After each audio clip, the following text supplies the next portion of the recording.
Hello, Radhe Radhe. आप सबका मेरे चैनल में बहुत बहुत स्वागत है। और फ्रेंड्स, आप सब कैसे हो? आशा करती हूँ आप बहुत अच्छे होंगे, स्वस्थ होंगे, मस्त होंगे। तो बस अभी है सुबह का ही टाइम और बज चुके होंगे 8:30 और मैं आ गई हूँ किचन में। तो आप लोग सोचते होंगे कि रोज़ ही किचन से ब्लॉग शुरू होता है, तो मैं सोचती हूँ सुबह से ही जो मेरा रूटीन है मैं आप लोगों के साथ शेयर करूँ, लेकिन नहीं हो पाता है क्योंकि सर्दी बहुत ज़्यादा है। तो इस वजह से मैं वीडियो नहीं बना पाती हूँ। फटाफट से सारे काम से फ्री हो जाती हूँ और नहाकर पूजा वगैरह करने के बाद थोड़ा मन ऐसा होता है कि अब चलो आधा काम हो गया, अब रह गया खाना बनाना। तो फिर मुझे लगता है कि अब मैं वीडियो बनाना शुरू कर दूँ। तो बस इसीलिए मैं आप लोगों को रोज़ किचन से ही अपना ब्लॉग शुरू करती हूँ। तो बस यहाँ पर मैं बना रही हूँ मेथी आलू की सब्ज़ी। तो मेथी की भाजी में बहुत दिन से मेरा मन कर रहा था कि मुझे मेथी की भाजी खाना है, लेकिन यहाँ पर आ नहीं रही थी ना, तो इस वजह से मैंने मेथी की भाजी ली भी नहीं। तो कल मैंने तिवारी जी से बोला तो फिर शाम को लेकर आए थे तिवारी जी, तो फिर मैंने शाम को कट करके रख दी थी और अभी धोकर रख दी है जिससे कि पानी निकल जाए। और बस यहाँ पर काट लिए हैं मैंने हरी मिर्च, 2 ही हरी मिर्च डालूंगी और 8-10 हरी मिर्च पहले ही मैंने तेल में अच्छे से तल ली है क्योंकि बहुत तीखी है हरी मिर्च, इस वजह से।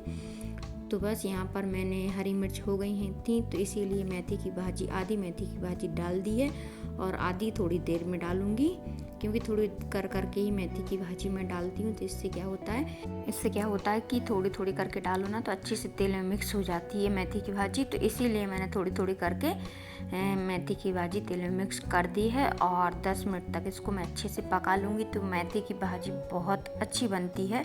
और इसके बाद डाल दी है मैंने इसमें आलू। तो बस आलू भी फटाक से पक जाएंगे क्योंकि आलू नए हैं तो बहुत जल्दी पक जाते हैं। तो चलिए फ्रेंड्स, मैं मेथी की भाजी बना लेती हूँ, इसके बाद आप लोगों से मिलती हूँ। आप खुद देख सकते हैं मेथी की भाजी बनकर हो गई है तैयार खाने के लिए। तो बस मेथी की भाजी मैंने हटा दी और इसके बाद मैंने ये बर्तन अभी साफ़ किए हुए थे, खाना के सारे बर्तन थे। खाना तो मैंने कहा फटाफट से स्टैंड में और लगा देती हूँ, इसके बाद जो भी काम है वो बाकी का वो बाद में करूँगी। नीचे झाड़ू पोंछा भी हो गया है किचन का, तो बस रह गए थे ये बर्तन ही स्टैंड में लगाना। तो मैंने कहा ये काम से और फ्री हो जाऊँ मैं, तो फिर किचन से मैं फ्री हो जाऊँगी। इसीलिए मैं फटाफट से जितने भी बर्तन हैं जो डलिया में रखे हुए थे तो उनको मैं लगा देती हूँ स्टैंड में, क्योंकि फिर रखे रहेंगे तो शाम तक वैसे भी सारा पानी इनका निकल गया है। तो इसके बाद मुझे जाना है ऊपर छत पर। तो ये देखिए किचन से मैं फ्री हो गई हूँ सारे काम। तो बस यहाँ पर मैंने कहा चलो कपड़े और डालाती हूँ छत पर, तो जिससे कपड़े भी सूख जाएंगे।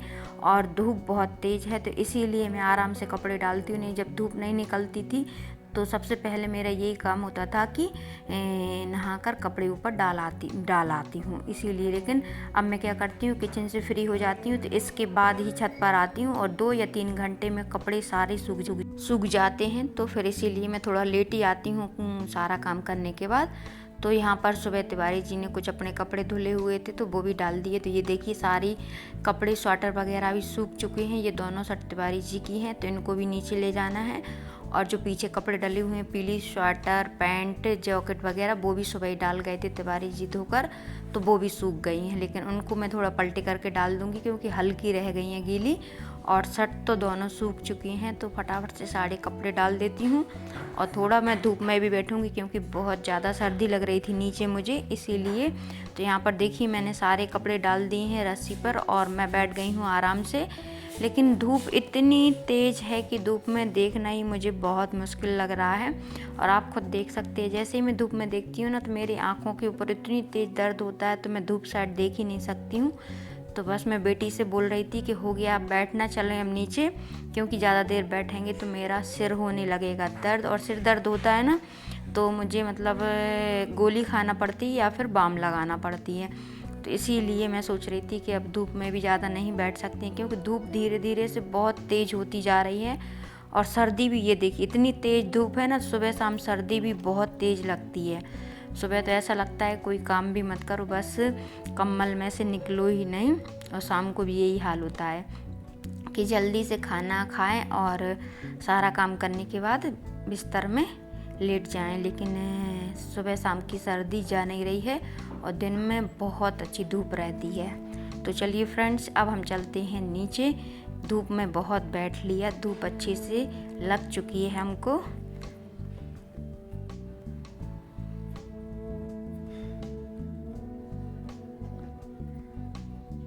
और जैसे ही नीचे आते हैं ना, वैसे ही सर्दी शुरू हो जाती है लगना।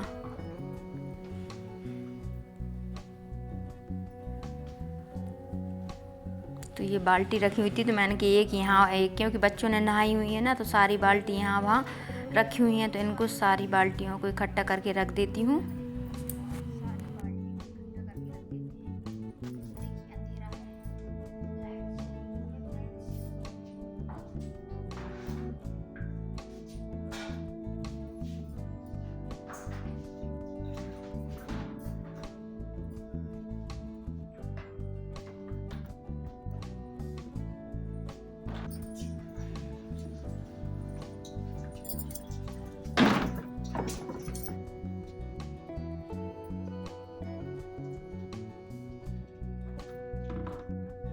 और फ्रेंड्स, ये रोज़ का ही काम है, सारी बाल्टियों को टब को इकट्ठा करके रखना। नहीं तो पूरे में बच्चे क्या करते हैं, एक बाल्टी गर्म पानी के लिए, एक बाल्टी ठंडे पानी के लिए भर कर रख लेते हैं और फिर वहीं के वहीं छोड़ देते हैं। तो ये रोज़ का काम है मेरा कि सारी बाल्टियों को इकट्ठा करके रखती हूँ। तो सारी बाल्टियों को इकट्ठा करके रख दिया है और कपड़े मैं नीचे ले आई हूँ, तो बस इनको और घड़ी करके रख देती हूँ, ज़्यादा नहीं। और फ्रेंड्स, लाइट चली गई है, अभी आपने देख ली लाइट चली गई है। मैं और काम कर रही थी, यहाँ पर ओम खड़ा हुआ है। चलो ओम बाहर चलो।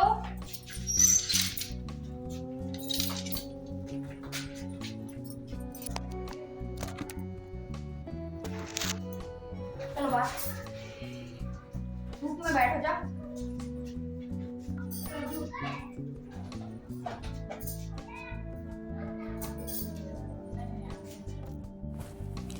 और बस यहाँ पर मैंने ओम को भी बाहर कर दिया, क्योंकि धूप बहुत अच्छी है, तो अंदर ओम क्या कर रहा है, इसीलिए मैंने उसको बाहर निकाल दिया है। तो आराम से ये धूप में खड़ा हुआ है, क्योंकि रात में तो वैसे भी अंदर ही कर लेती हूँ मैं उसको सर्दी की वजह से। तो यहीं पास में खड़ा हुआ है धूप में, और बस मैं भी थोड़ा धूप में ही बैठ जाऊँ, क्या करूँ, लाइट चली गई है। नहीं तो मैं सोच रही थी कि अब नीचे का थोड़ा सा काम कर लूँगी कमरे का और आराम करूँगी, टीवी वगैरह देखूँगी। लेकिन लाइट भी आज क्या पता सुबह से ही बहुत ज़्यादा दिक्कत कर रही है, आ रही है जा रही है। अभी आपने खुद देखा कि मैं बाथरूम में गई थी तब भी लाइट नहीं थी, और कमरे में आई तो लाइट आ गई थी। तो मैंने कहा चलो थोड़ा सा काम कर लेती हूँ, लेकिन जैसे ही मैंने कहा कपड़ों को फोल्ड कर कर रख देती हूँ, तो वैसे ही लाइट फिर से चली गई है। तो अब मैं यही सोच रही हूँ कि लाइट चली जाती ना, तो फिर कमरे में कुछ दिखाई भी नहीं देता और फिर क्या काम करो, इसीलिए मैं बाहर आकर बैठ गई हूँ। अब लाइट का ही इंतज़ार हो रहा है, क्या करें, लाइट आएगी इसके बाद ही टीवी देखी जाएगी, इसके बाद ही कमरे का जो भी काम रह गया है तो वो किया जाएगा। तो मैं बस जिम्मी को डांट रही थी, क्योंकि जिम्मी की आदत है, जिम्मी भी बाहर जैसे ही हम लोग आते हैं बाहर तो जिम्मी भी आ जाती है। तो बस उसका हो गया है भौंकना चालू, कोई भी निकल रहा तो उस पर भौंक रही है। मैं उसको ही डांट रही थी, लेकिन वो एक भी नहीं मानी और चली गई है। तो बस मैंने कहा मैं अंदर आ जाऊंगी, तो बाई चांस वो भी अंदर आ जाएगी, लेकिन नहीं आई वो भी अंदर।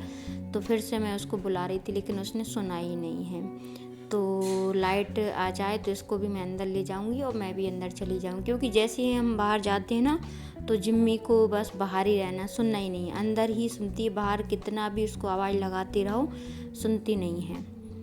तो मैं बेटी से पूछ रही थी लाइट आ गई है या नहीं, बेटी ने बोला हाँ मम्मा आ गई है लाइट। तो मैंने कहा चलो अब हम चलते हैं अंदर, और जिम्मी अपने आप अंदर आ जाएगी। जैसे ही मैं अंदर जाऊंगी ना, उसके बाद ही